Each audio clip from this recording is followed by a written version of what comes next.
Akito Maringá Talk Show. No programa de hoje, nós vamos falar de um velho conhecido, mas que cresceu, que mudou. Aquela imagem que você tem do Paraguai, nosso país vizinho aqui hoje, não é? Mudou e muito rapidamente, assim como são hoje as mudanças tecnológicas. Saiba que o Paraguai é a porta de entrada para o mercado comum europeu aqui, do nosso lado. Até já, após o intervalo.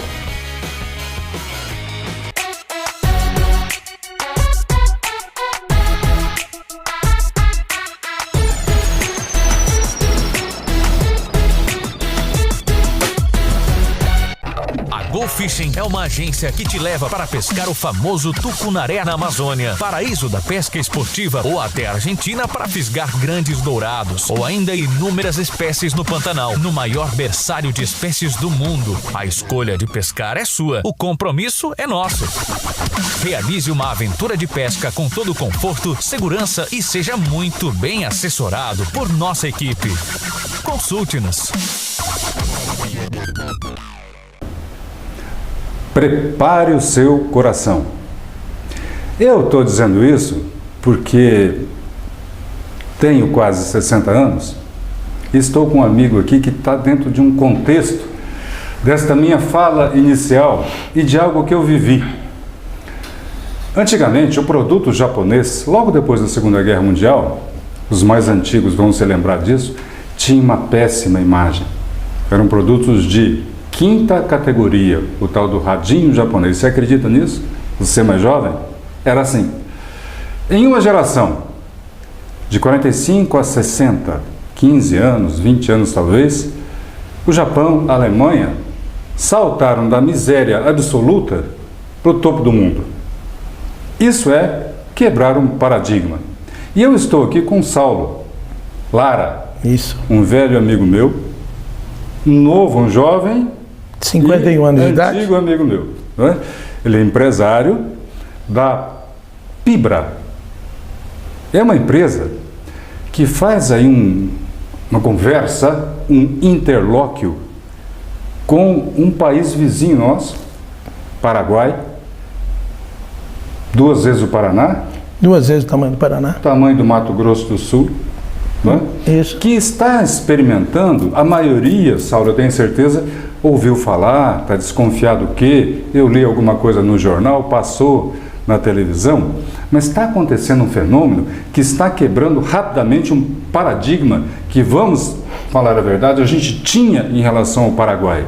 Se você tem algum desses paradigmas ainda, pode tirar aquele pano preto do carro, como é que chamava? A mortalha. A mortalha. E abrir os seus olhos, né? Abre-olhos. Abre os olhos. Que está mudando e muito.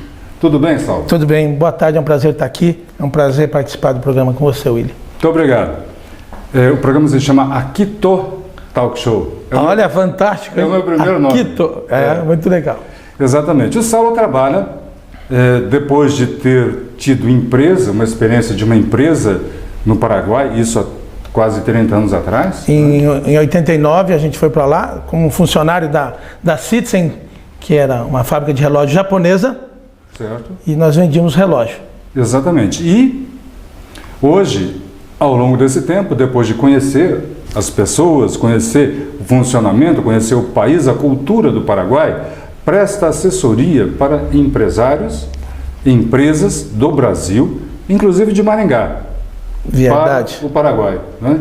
Então está acontecendo. E a gente, se você for buscar aí, hoje a gente está aqui num programa digital, dá um Google aí em Paraguai, né, e crescimento, você vai se assustar. Paraguai hoje é a China da América do Sul. É a China da América do Sul. Crescimento de quantos por cento, Almar? 5,1 nos últimos 11 anos.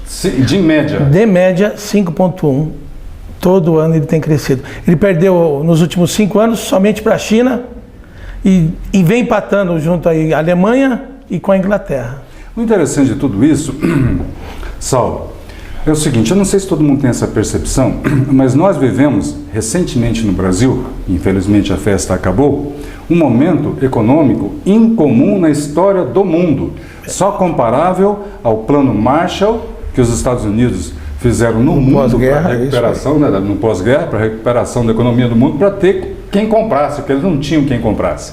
Agora, em 2006, 2008, o capitalismo deu um soluço, não tinha mais para quem vender, né? A roda não girava mais. E eles precisaram, então, abrir as portas, que é o tal do BRICS, para 5 países. Brasil, Rússia, China, Índia, South Africa, né? Perfeito, Sul, perfeito.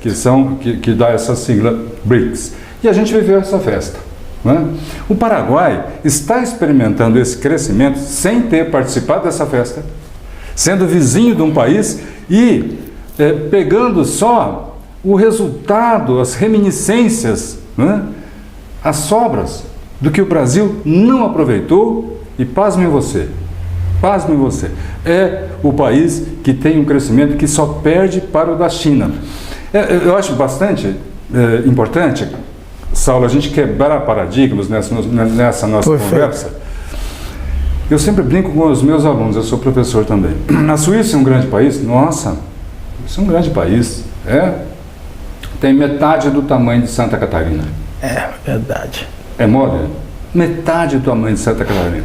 Então, aquele Paraguai que você tinha na sua cabeça, né, de alta corrupção, de costumes antigos e quase primitivos, né, pela presença muito forte dos guaranis, né, no país, acabou. E acabou rapidamente, foi em um mandato. Nós estamos falando. Com o presidente atual, Cartes, um empresário. Com uma visão limpa e pragmática, né? E vem mudando o conceito do que é poder fazer pelo país. O Cartes tem uma coisa que Sim. Até quando ele viaja, que ele faz uma viagem para o estrangeiro, todo o staff dele, todo o pessoal que viaja com ele não paga usando o dinheiro do governo. Ele paga do bolso dele. O staff é pago pelo bolso dele. E isso eu achei uma coisa fantástica. Então, além de todo o salário que ele recebe, ele também distribui lá dentro do país. Gente, nós não estamos contando um conto de fadas aqui. Se você tem um amigo, um conhecido que tenha negócio com o Paraguai, pergunta para ele se o guarda para pedir lá uma gorjeta, uma comissão. Isso acabou no Paraguai. O Paraguai hoje é um país moderno, né? Eu falei no início do programa aqui das altas performances que tem hoje o Paraguai a nível da economia no mundo. E o Saulo me confidenciou uma coisa muito importante. Diversas coisas, aliás. Pela notabilidade do dono da Riachuelo, agora recente, politicamente inclusive, ele me contou que ele participou, né, dessa transição da Riachuelo para lá. E uma das coisas que a Riachuelo, né, achou interessante no Paraguai foi a carga de impostos. Isso, foi o primeiro passo. Não é? 10% e 1%. 10% e 1%. Me explica, como é que é? É assim, tudo que você fabrica no Paraguai, que você for mandar para o Brasil e não for vender internamente, você faz uma maquila, você maquila esse produto. E quando você manda para o Brasil, você só paga 1% de imposto. Você não paga o imposto de entrada dessa mercadoria, paga somente os impostos que vêm para o Brasil. Você não ouviu errado, 1%. Aliado a um crescimento de 5%, só perde para a China no mundo. Então, gente, é possível fazer diferente. Willy, quer ver uma coisa fantástica? A última lei mexida no Paraguai foi há 19 anos atrás. O imposto no Paraguai era de 29%. E aí existia muito, como no Brasil, o jeitinho, não vou pagar imposto aqui, não vou pagar aqui. E aí o governo passou a ser os 10% o imposto único, e o imposto no Paraguai quintuplicou a arrecadação do que era antes. Hoje o Paraguai não tem interesse em Com menos imposto aumentou a arrecadação? Porque o Paraguai resolveu pagar, era pouco para ele não pagar. E era muito arriscado ele não pagar. Não compensava arriscar, sonegar. Isso. Então preferiram pagar. Então ele quintuplicou o imposto no país, abaixando o valor do imposto. Foi onde teve o grande crescimento do Paraguai. Para deixar claro, 10% é uma empresa normal, né, que atua no mercado paraguaio, e o 1%, o tal do Maquila, é a empresa que se propõe a, usando um percentual, você tinha me dito isso, né, de produtos aqui originários do Mercosul, montem o equipamento no Paraguai e exportem tudo. Isso. Aí paga 1%. 1%. Isso. Ele só usou o país para fazer a montagem. Só não, né? Porque ele deu emprego, ele gerou ali dentro alguns custos, gastos com imóvel, com energia elétrica, com os funcionários. E num país que eu tenho esse privilégio, eu volto sempre a dizer, né? A gente viveu outros momentos, então a gente tem outras referências históricas ainda vivas dentro de nós, né? O Brasil, um dos Brasis que eu conheci é aquele Brasil que tinha uma pirâmide, né, etária desse jeito, o tal do país do futuro, né, o país do futuro. Hoje o Paraguai é assim, mais de 1/3 da população é de jovens de menos de 35 anos. 35. 70% da população paraguaia tem menos que 35 anos. Uma força, com uma vontade de trabalhar imensa, um povo que tem um carinho pelo brasileiro quando chega lá, e que tem um coração aberto que você não imagina a quantidade que esses caras ficam felizes quando a gente chega lá. É esse Paraguai que está atraindo tantos parceiros e tantos companheiros nossos, né? Eu tive a oportunidade, Saulo, de ir para o Japão, algumas vezes, ficar alguns dias lá. Eu queria ter ficado mais, mas enfim, né? E do que eu sei do Japão, do que eu sei de alguns países da Europa, do que eu sei dos Estados Unidos, há que se fazer uma reforma nas relações de trabalho no país. É evidente, é só você conversar com alguém que tem ido para a Espanha, para os Estados Unidos, como é que funciona lá, né? Dizem que o Brasil, Saulo, é um país capitalista, mas eu não entendo essa lógica. Num país capitalista, o governo, ele é mais leve, ele é menor, ele interfere pouco na economia. Mas no Brasil, o governo é o principal cliente, o principal consumidor. Não é capitalismo isso, gente? É verdade, é verdade. Então, uma coisa ou outra. O governo trata o trabalhador como se o trabalhador não soubesse pensar por si mesmo. Por exemplo, na questão do fundo de garantia. Não, eu vou tirar 8% do seu salário, viu? Você não sabe cuidar dele, né? Eu vou pagar menos que a poupança e tá lá, viu?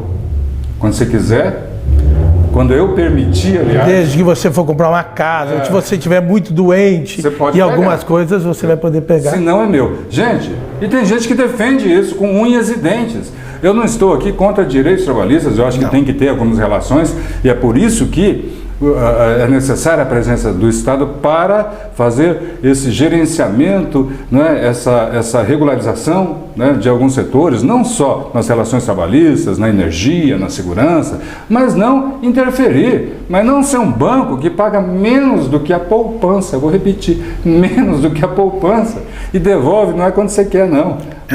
Quando ele quer. Quando ele quer. Então, está claro, e me parece que esse é um dos principais atrativos, né, que o nosso país vizinho tem oferecido. Com um salário maior que o nosso, né? Hoje o Paraguai ganha 2.400.000 guaranis. Que daria em real? Dá mais ou menos uns R$1.400. Salário base, isso? Salário base, o salário. E está na porta de toda empresa que você entra, está estampado lá qual que é o valor do salário mínimo. E é maior que o nosso. E eu digo que não tem muita conversão, eu não converto muito. Eu digo que lá ele ganha 2.400 dinheiros. Se você pegar um brasileiro que ganha 2.400 dinheiros no Brasil, ele não faz o que o Paraguai faz com os 2.400 dinheiros dele.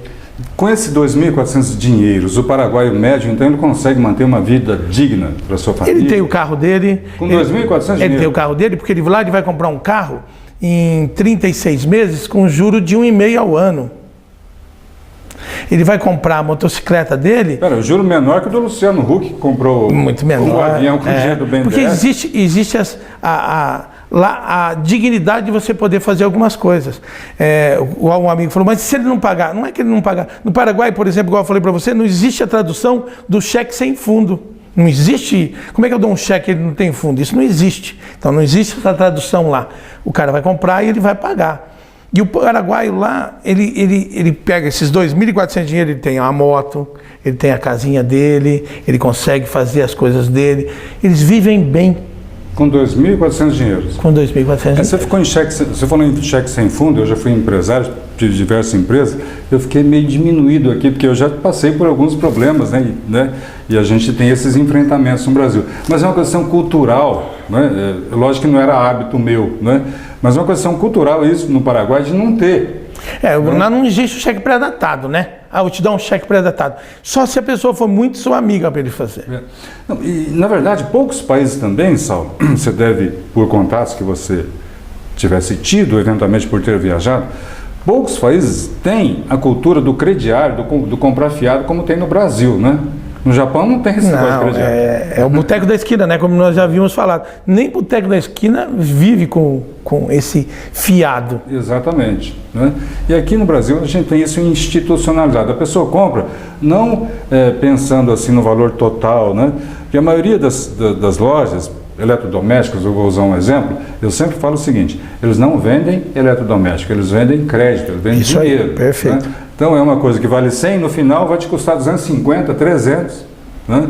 E o brasileiro, quando compra, ele pensa: será que cabe na minha renda ou não? Né? E acaba então institucionalizando isso, que acaba deixando fora da realidade a percepção, né, do valor que ele tem, do valor da poupança, enfim, né, dessas situações que ele poderia evitar se tivesse poupado. Então estamos aqui com um novo país. Vamos aprender logo, inclusive eu, sobre o Paraguai, né? Porque essa mudança de paradigma, o pessoal da nossa geração, se você me permite, eu estou com quase 60, você está com 50 e poucos agora. Né? Poucos. Viveu 51, né? Viveu diversas coisas, Saulo, que nasceram e morreram, e tem gente que não se apercebeu disso. Eu tenho um amigo que ele alugava telefone. Perfeito. Você lembra disso? Tive um amigo, morava na frente da minha casa. 1.500 telefones ele tinha. Então estamos falando do mesmo amigo. Valdivino. Estamos falando dele. Morreu abraçado. Desculpa, viu, Valdivino, dividir isso. Mas, não, coitado, não. O Valdivino se reergueu. Né? Não, mas sim, na época, quando os telefones... Passou por uma enorme dificuldade, está se reerguendo, como todo bom brasileiro, admiro muito o trabalho do Valdivino, mas morreu abraçado com 1.500 telefones, que era uma fortuna, valia uma fortuna isso na época. O telefone era uma moto. Uma moto? Exatamente, essa é a referência que eu ia falar agora. Ele tinha 1.500 motos que de um dia para o outro não valia nada. Então esse conceito que você tem do Paraguai hoje, já não está valendo nada, se é aquele conceito antigo. É um outro. Porque o conceito, quando a gente fala do Paraguai, é um país, como você disse, que é 2 vezes o tamanho do Paraná. Com a metade da população do estado do Paraná, 7 milhões de habitantes. O Paraná tem 17 milhões de habitantes. Uma capital que tem 1 milhão de habitantes, mas que dentro desse país pequeno, muito bem estruturado, que somente 12 ministérios tem. 12 ministérios. 12 apóstolos. 12 apóstolos. Eu sempre uso essa aí como referência.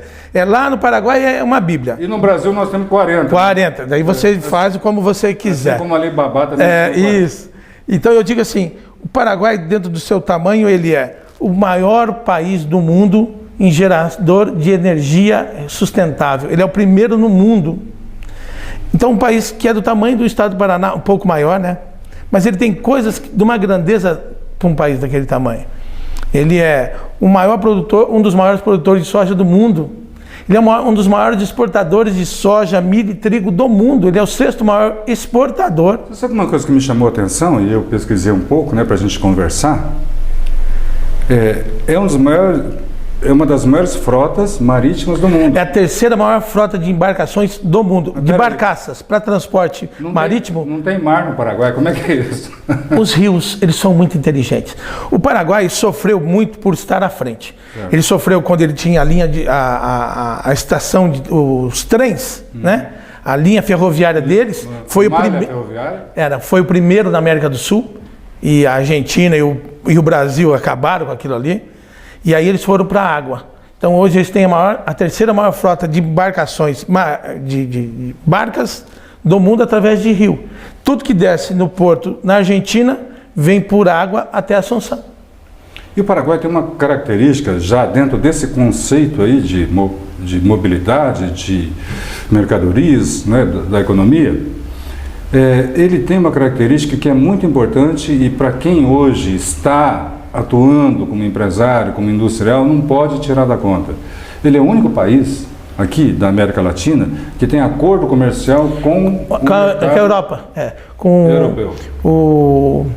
O mercado europeu criou-se algumas necessidades, e o Paraguai foi o único país na América que se enquadrou nisso.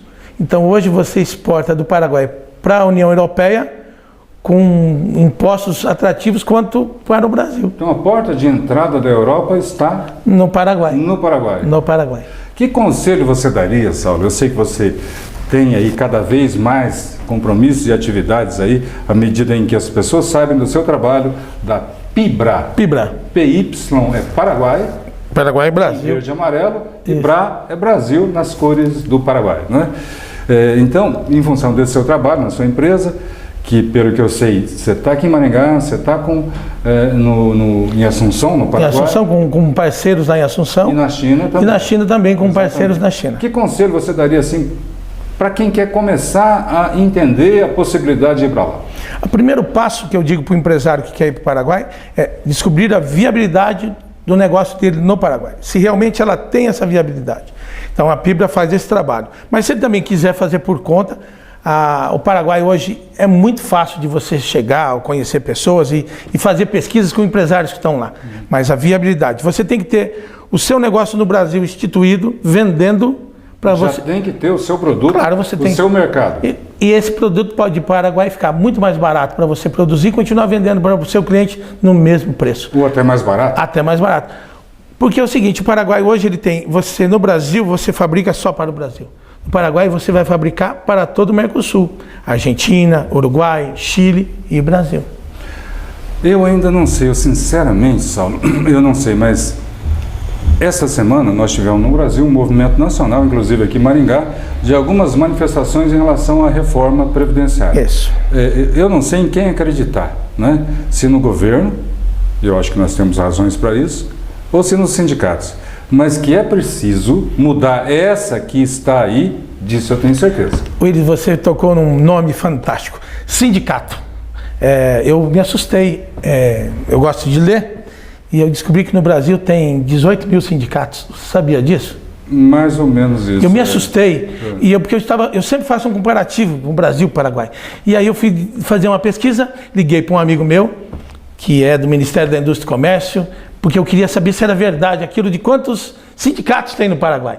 E eu fiquei assustado, porque não tem nenhum. Não tem sindicato no Paraguai. Não tem sindicato no Paraguai. Como é que é feita essa negociação entre o patrão e o empregado? Como nos Estados Unidos, ela é muito clara. Você chegou para mim te contratar, eu vou dizer, o seu salário é esse, vou pagar todo dia X, e você entra tal hora, e sai tal hora, e o seu serviço é esse. Você mostra para ele o serviço que ele vai fazer, no final do dia ele vai te chamar, vai perguntar se era aquilo que você queria que ele fizesse, você confirma com ele, e dali para diante ele vai fazer o trabalho dele. Trabalhou, ganha. Não trabalhou? Você vai dispensar ele. E quando você dispensa ele, você informa o governo o porquê que você está dispensando ele. Estou dispensando ele porque ele não fez o trabalho dele direito, ou ele faltava muito, e aí o governo vai cobrar dele. Entendi. Aqui na América Latina, Saulo, nós tivemos um exemplo em 2000, em Bogotá. Henrique Penalosa foi prefeito de Bogotá e ele fez uma grande transformação sociológica. Ele criou algumas políticas públicas de empoderamento da população poder participar. E até, uma coisa fantástica, ele ganhou tanta credibilidade que no lançamento do IPTU ele dava a opção, quer pagar mais caro? Se quer, marca um X. Só que aí você aponta onde você quer que seja investido esse a mais, na saúde, na educação, enfim. 30% fizeram um X e não pagaram a mais. Henrique Penalosa voltou agora, 2018, ao que me parece, a ser prefeito, mas ele não fez sucessor. O Cartes, atual presidente do Paraguai, até onde eu sei, é um empresário muito sucedido, muito pragmático, não é? A população entendeu e nós estamos às vésperas de eleições no Paraguai. Em abril agora é a eleição, dia 22 de abril. Como é que está esse clima em relação à sucessão do Cartes? Nós acreditamos que ele vai se eleger sem problema nenhum. O sucessor do Cartes. Mas todo lugar sempre tem os contrários. Nem Jesus conseguiu agradar a todos. Mas em conversa com amigos que a gente tem, em conversa com prefeitos que a gente tem tido, o pessoal tem dito que ele vai ganhar na primeira e sem... Essa é uma velha máxima da política, viu? É o bolso. A entrada do coração do eleitor é o bolso. Não é a cabeça, não, infelizmente. É o bolso. O paraguaio, ele é um povo ainda sofrido, mas é um povo patriota. Se você sai no Paraguai, eles têm orgulho de botar uma bandeira do Paraguai. Aquela torcedora paraguaia lá deixou muita saudade no Brasil. Deixou. Como é que é o nome dela? Você lembra? Poxa, a do celular, né? Do celular. Poxa, eu não me lembro. Não me lembro. Você vê que ele não falou onde ela colocava o celular, ele lembrou do celular, tá? Do celular. Fui muito... E assim, todos os paraguaios que eu conheço são apaixonados, como nós, por futebol, mas eles são apaixonados pelo país deles. Eu estava assistindo as Olimpíadas na casa de um amigo no Paraguai, na época, e o Paraguai estava entrando. E mudaram, eram poucos atletas, e saiu a filmagem do Paraguai para mostrar uma coisa que estava acontecendo na arquibancada. Mas esse povo ficou tão bravo, choraram, gente. Então, eles são muito fervorosos com o país deles. E por ser fervorosos, e por ser patriotas, eu acredito muito que Carter faz o seu sucessor. Eles fazem igual nos Estados Unidos, que a gente vê nas imagens, tem casas que tem a bandeira dos Estados Unidos, empresas. Exatamente. Aqui também. Lá no Paraguai também, na casa, nas empresas. Eu quero chamar a atenção para um detalhe aqui. Volto a dizer, o pessoal da minha geração teve um momento em que a gente era chamado de cafona. Lembra disso? Se gostasse das cores brasileiras. Criou-se uma narrativa de que era ruim gostar de símbolo nacional. Olha que absurdo isso, gente. O Paraguai, ele diz que a bandeira deles... Mas a bandeira paraguaia é linda. A bandeira paraguaia é linda.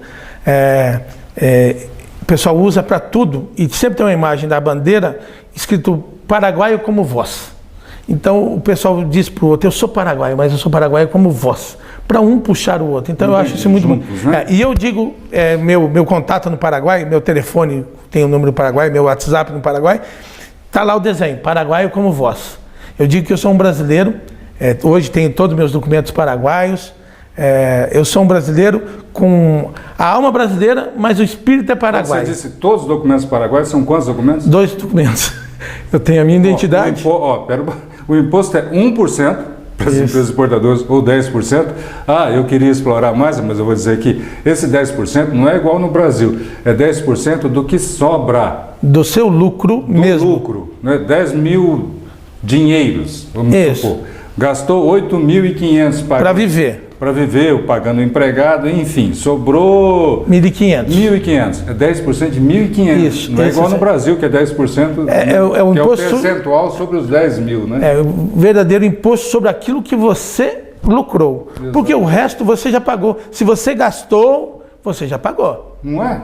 É perfeito, não? Eu não entendo isso no Brasil. Porque, assim, eu estava conversando com um amigo e ele disse, puta, os carros que eu queria ter no Brasil eu não posso ter, porque não vem para o Brasil. Então eu não consigo. E aí eu falei, puta, quando você estiver no Paraguai você consegue fazer. Porque você vai viajar para a Alemanha, como amigos meus. Chegam na Alemanha, puta, eu adorei esse carro, gostei desse carro. Compra ele, bota num container, todos os seus documentos, traz para o Paraguai, paga o imposto dos 10% sobre o valor do carro e documenta ele e você pode usar. Aqui no Brasil uma celeuma, fica ali dentro do container, e você tem um amigo lá na Receita Federal, você conhece o presidente da República, lá você compra o carro que você, seja ele novo ou usado. Inclusive, se eu quiser trazer um carro usado para mim lá dentro, você consegue trazer. A gente tem aqui uma relação meio que colonialista com o primeiro mundo, né?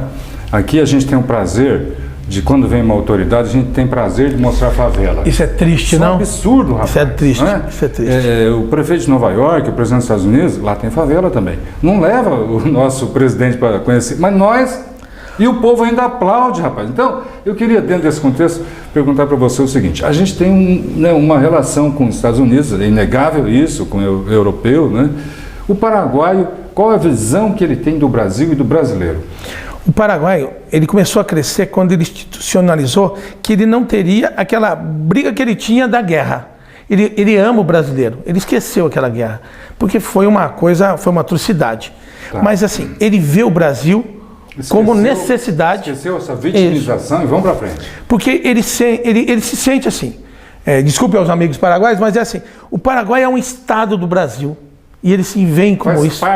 Ele precisa que o Brasil cresça, ele precisa que o Brasil esteja comprando, ele precisa que o Brasil esteja lucrando para que ele consiga vender o produto dele aqui dentro. Ele precisa que o Paraguai seja paraguaio como vós.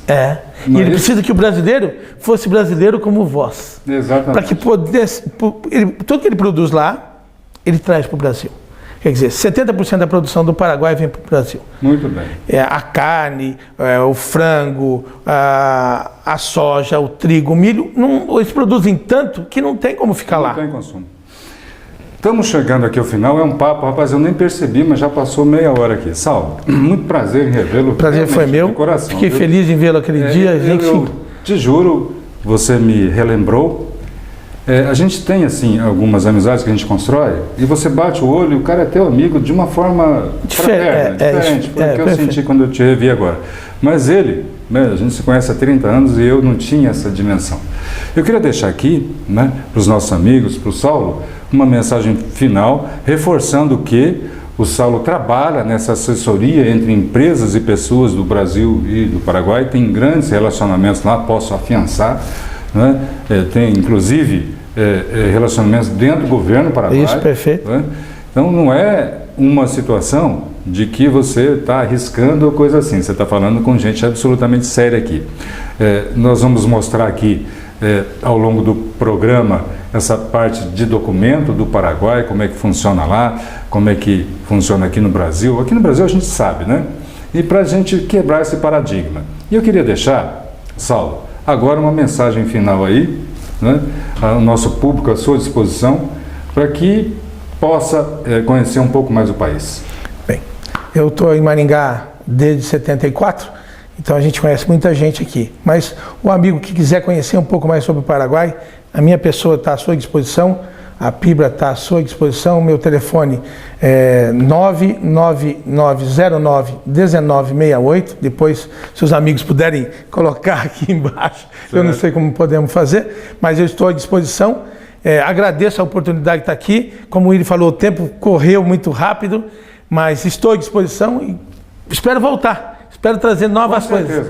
Vamos combinar o seguinte, a primeira empresa que nos permitir, daqui de Maringá, que vai para lá, e eu sei que tem grandes empresas aí, já com a negociação bem adiantada, a gente volta a falar aqui. Beleza, vamos, tem uns parceiros muito bons que vão querer vir aqui, sim. Posso chamar de hermanos? Pode. Hermanos, então, paraguaios, que isso aqui vai chegar lá, né? Vai. Brasileiro como vós. Um abraço.